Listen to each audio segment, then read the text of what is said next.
ये एक सच्चा वाक़या है। एक मुल्क की फ़ौज के अंदर एक मुसलमान मेजर काम करता रहा। ये अपनी नौकरी को पूरी तरह अंजाम देता रहा। कुछ अरसे बाद इनकी रिटायरमेंट हो गई। इनका एक हाथ कटा हुआ था। ये नमाज का पाबंद और नेक बंदा था। ये अपने काम से काम रखता था। किसी से बातचीत इतनी नहीं किया करता था, यहाँ तक कि ये अपने मुलाजमों से भी कम बात करता था। और ये अपने मुंह में ही होंठ हिलाते हुए कुछ बातें किया करता था, जैसे ये कह रहा हो कि मैं गुनाहगार बंदा हूँ और तू ही बख्शने वाला है। अब इनके मुलाजमों को भी पता था कि इनका रवैया काफ़ी हैरान कुन है। मेजर साहब की चाचा जान से कुछ गप्पें छप्पें लग जाया करती थी। ये इनके साथ खुद को बातें करके खुश कर लिया करता था, पर इनसे कभी किसी ने हाथ कटने की वजह नहीं पूछी थी कि तुम्हारा जो हाथ कटा हुआ है इसकी क्या वजह है। किसी ने कभी दरियाफ्त नहीं किया।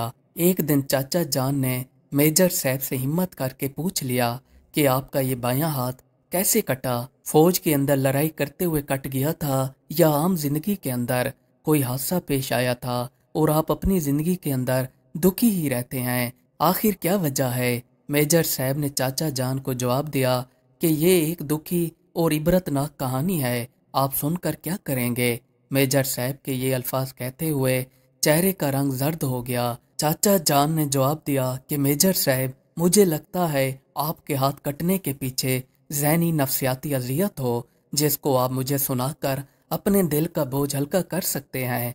इसमें क्या हर्ज है अगर आप मुझे अपनी दास्तान सुना दें? मेजर साहब कुछ देर खामोश हो गए। फिर इन्होंने अपने चाचा से कहा कि आज मैं आपको अपने हाथ कटने का वाक़या सुनाता हूँ, जो कि मैंने अपना हाथ खुद ही काटा था। क्या पता इससे आपको कोई इबरत हासिल हो जाए। मेजर साहब ने कहा कि चाचा जान, हम एक जंग के अंदर मसरूफ थे। दूसरी तरफ से हमारी मुखालिफ फौज ने हमें पूरी तरह से घेर रखा था और हमारी फौज को काफ़ी ज़्यादा नुकसान उठाना पड़ा। हमारे फौजी धर्म भरम हो गए। मेरे साथ मेरी रेजिमेंट का एक गैर मुस्लिम मेजर था। वो और मैं एक रात घोड़े के ऊपर सवार होकर अपनी जान बचाते हुए वहां से निकल गए। रास्ते में सुनसान इलाके और खतरनाक जंगलों से गुजरना था। हमें जंगली दरिंदों का भी खतरा था कि कहीं से वो आकर हमको नुकसान न पहुंचा दें। अब हमें इस सुनसान इलाके से अपनी जान बचाते हुए चलते जाना था। अब ना ही हमें दिनों का पता रहा और ना ही रातों की गिनती रही कि कौन सा दिन हमारा कैसे गुजर रहा है। हमें यहाँ तक मालूम नहीं था कि कितने दिन हो चुके हैं वहां से निकले हुए, और ऊपर से हमारा सफर खत्म होने का नाम नहीं ले रहा था। हम अपने रास्ते में आने वाली किकरियों को साफ करते जा रहे थे। हमने जंगली फलों से गुजारा किया और नदी नालों का पानी पीकर खुद को जिंदा रखा। काफी दफा तो हमारा सांपों और जंगली दरिंदों से भी वास्ता पड़ा, पर इनसे हम अपनी जान बचाकर भाग गए। एक दफा हम एक ऐसी जगह पर आ पहुंचे जहां पर एक खुले मैदान के अंदर कब्रिस्तान था। यहाँ पर 25 से 30 कब्रें होंगी और इसके आसपास आबादी का कोई नामो निशान नहीं था। वहाँ पर जितनी भी झोंपड़ियाँ थीं वो भी खाली की खाली पड़ी हुई थीं। हमने खाने पीने के लिए सामान ढूंढा, पर हमें कोई चीज़ खाने पीने को मैसर न हुई। जैसे ही हम यहाँ से जाने लगे तो एक कब्र खुली हुई दिखाई दी, जिसके अंदर से एक मुर्दा बंदा दिखाई दे रहा था। ये कब्र से आधा निकला हुआ था। इसके ऊपर बिच्छू बैठा हुआ था। इस बिच्छू का साइज छोटे कछुए के बराबर था। ये बिच्छू बार बार इस मुर्दे को डंक मार रहा था और इस मुर्दे में से चीखने की आवाजें निकल रही थीं, जो जिंदा इंसानों और जानवरों को डराने के लिए काफी थीं। ये काफी वहशतनाक और दहशत अंगेज मंजर था। जो मेरे साथ गैर मुस्लिम मेजर था, इसने ये अमल देखते ही बिच्छू के ऊपर गोली चला दी। मैंने मेजर साहब से कहा कि आपने ये गलत काम किया है। पता नहीं ये अल्लाह का क्या राज था और ये क्या मामला था, आपने इसके अंदर ऐसे ही मुदाखलत दे दी है। अब इसने मेरी बात सुनकर अनसुनी कर दी, क्योंकि ये गैर मुस्लिम था। इस पर मेरी बात का कोई असर नहीं हो रहा था। इसने दोबारा बिच्छू के ऊपर गोली चला दी। इसमें से आग का शोला निकला, पर बिच्छू को गोली का कोई असर नहीं हुआ। बाज़ाहिर तो मेजर इस मुर्दे को बिच्छू से बचा रहा था, पर अब मामला कुछ और हो चुका था। बिच्छू ने इस कब्र के मुर्दे को छोड़कर हमारी तरफ रुख कर लिया। अब मैंने मेजर को कहा कि मामला उलट हो चुका है, यहाँ से भागो ہم گھوڑوں کے اوپر بیٹھ کر بھاگتے رہے۔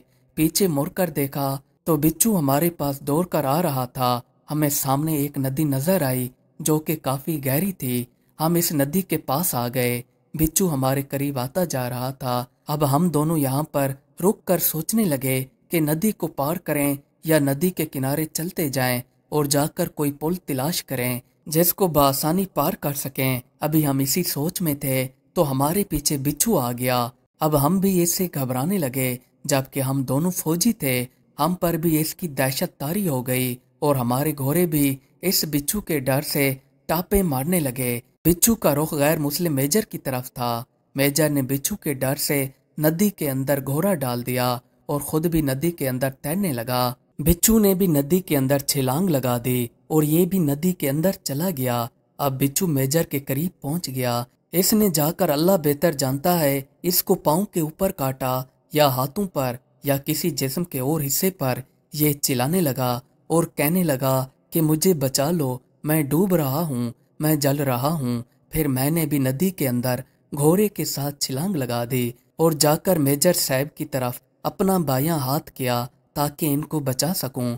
میں نے جیسے ہی بایاں ہاتھ ان کی طرف کیا تو انہوں نے مجھے پکڑا۔ مجھے ایسے محسوس ہوا کہ جیسے یہ ندی کا پانی نہ ہو، یہ ایسے تھا جیسے زہریلا لاوا بہہ رہا تھا جو کہ میرے جسم کو آگ کی طرح جلا رہا تھا اور مکئی کے دانے کی طرح بھون کر رکھ دیتا۔ پھر میں نے اسی وقت اپنے اوسان سنبھالے اور خود کو ہوش میں لایا۔ پھر ایک فوجی ککری نکالی اور اپنا بایاں ہاتھ کاٹ دیا۔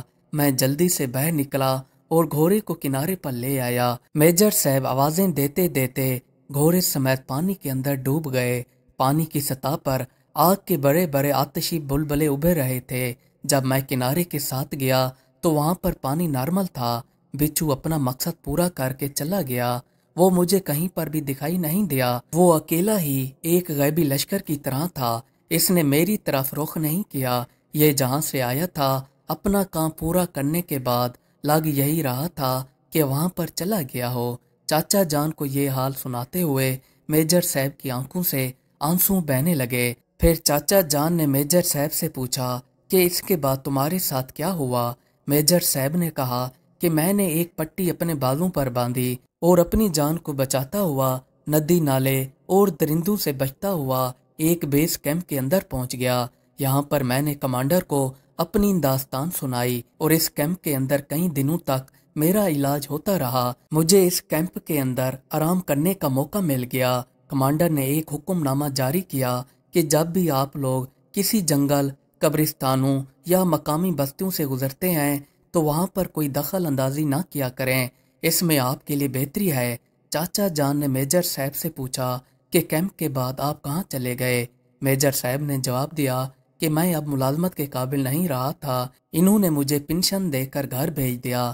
جنگ ختم ہونے کے بعد جب فوجوں کی سول زندگی میں بحالی کا پروگرام شروع کیا گیا تو مجھے بھی اس محکمے میں ملازمت مل گئی۔ چاچا نے میجر صاحب سے کہا اس واقعے نے آپ کی زندگی پر کیا اثر ڈالا؟ میجر صاحب نے جواب دیا کہ سچ تو یہ ہے، پہلے میں کوئی خاص مذہبی آدمی نہیں تھا۔ رسول اللہ صلی اللہ علیہ وآلہ وسلم پر ایمان تو میرا پورا تھا، پر نماز، روزہ، زکوٰۃ سے میں دور تھا اور اس واقعے سے میں ان چیزوں کے قریب چلا آیا۔ اس واقعے نے مجھے پوری طرح سے ذہنی طور پر جھنجھوڑ کے رکھ دیا کہ مرنے کے بعد ہمارے ساتھ قبر میں کیا حساب ہوگا اور ہم کس چیز کا کیسے حساب دیں گے۔ پھر میں قبر کے عذاب، پل صراط اور آخرت کے بارے میں قرآن و حدیث اور علماء سے گفتگو کے بعد اس نتیجے پر پہنچا ہوں کہ اللہ تعالیٰ نے دنیا کو ایسے پیدا نہیں کیا، اس کا ایک مقصد ہے۔ ہم اس دنیا میں آئے ہیں، ہماری زندگیوں کا بھی مقصد ہے،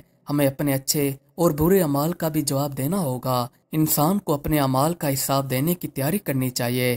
بلا شک اللہ تعالیٰ ہم کو قبر کے عذاب سے بچائیں گے اور ہماری مغفرت فرمائیں گے۔ اللہ تعالیٰ ہم پر رحم فرمائیں گے اور ہمیں بخش دیں گے، کیونکہ اس کے خزانے میں دیر نہیں ہے، اس کے خزانے تو بے بہا ہیں۔